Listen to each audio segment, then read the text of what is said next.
Vă salut, prieteni! România este țara în care m-am născut și am crescut. Îmi place țara mea pentru că ea este țara în care s-au născut și au crescut părinții și bunicii mei. Suntem români, uneori ne lăudăm rădăcinile glorioase, istoria bogată și moștenirea culturală. De cele mai multe ori ne comportăm de parcă ne-ar fi rușine de ceea ce suntem și de ceea ce se petrece aici. Spunem țară frumoasă, păcat de oameni. Întotdeauna m-a intrigat expresia asta. De ce păcat de oameni?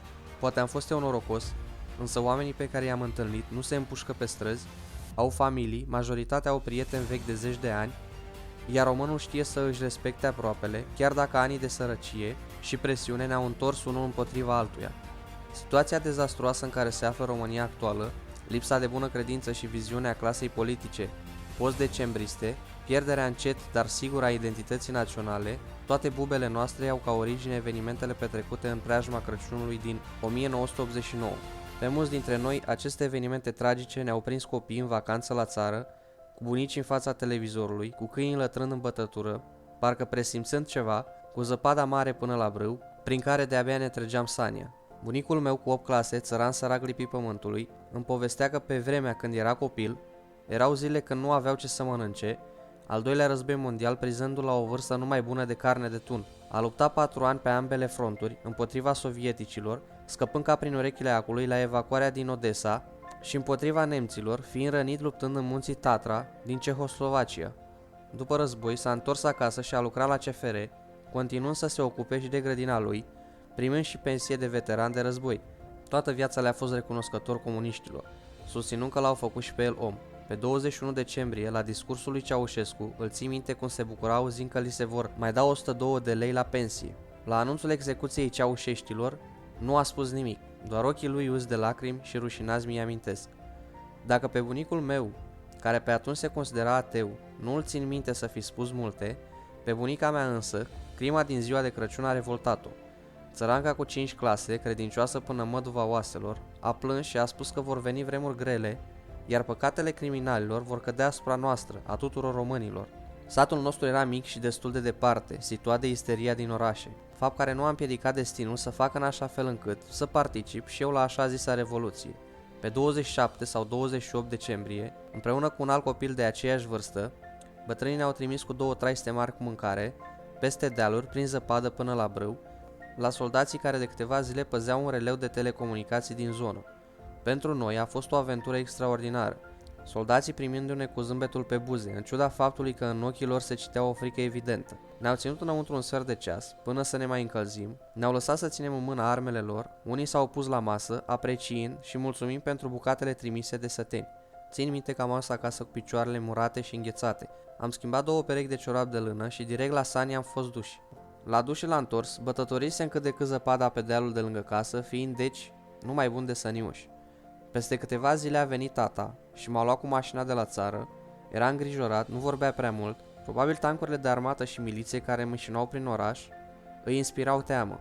La fel și mama, acasă, destul de tăcută. Ambii aveau însă speranțe mari că viitorul va fi mai bun. Așa am trăit eu evenimentele din decembrie 1989, fără să înțeleg prea multe nici din lacrimile tăcute ale bunicului, nici din cele de jale ale bunicii, nici din speranțele părinților. Eram copil, viața abia începea să se deschidă în fața mea.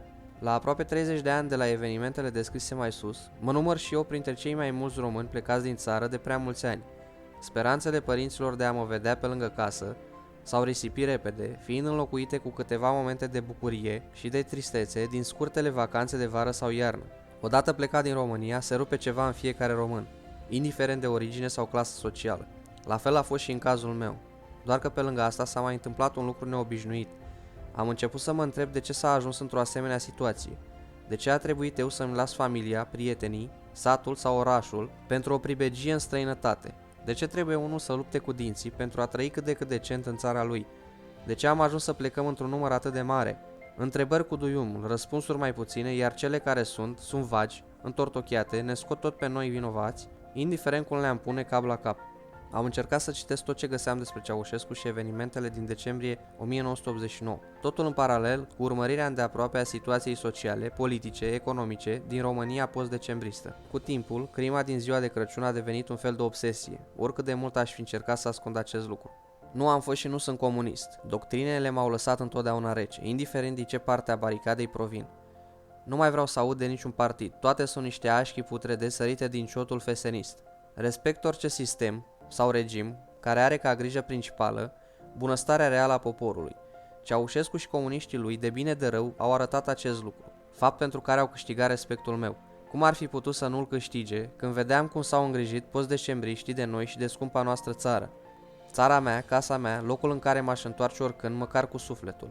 Îmi iubesc patria și locul în care m-am născut, sunt mândru de deprinderile pe care le-am căpătat într-o țară plină de defecte, cum o concep alții, sunt mulțumit de omul pe care îl reprezint, într-o țară ce a visat acum mulți ani la o democrație pură, o țară ce nu și-a găsit încă un regim politic adevărat, decât unul scris în nenumărate documente.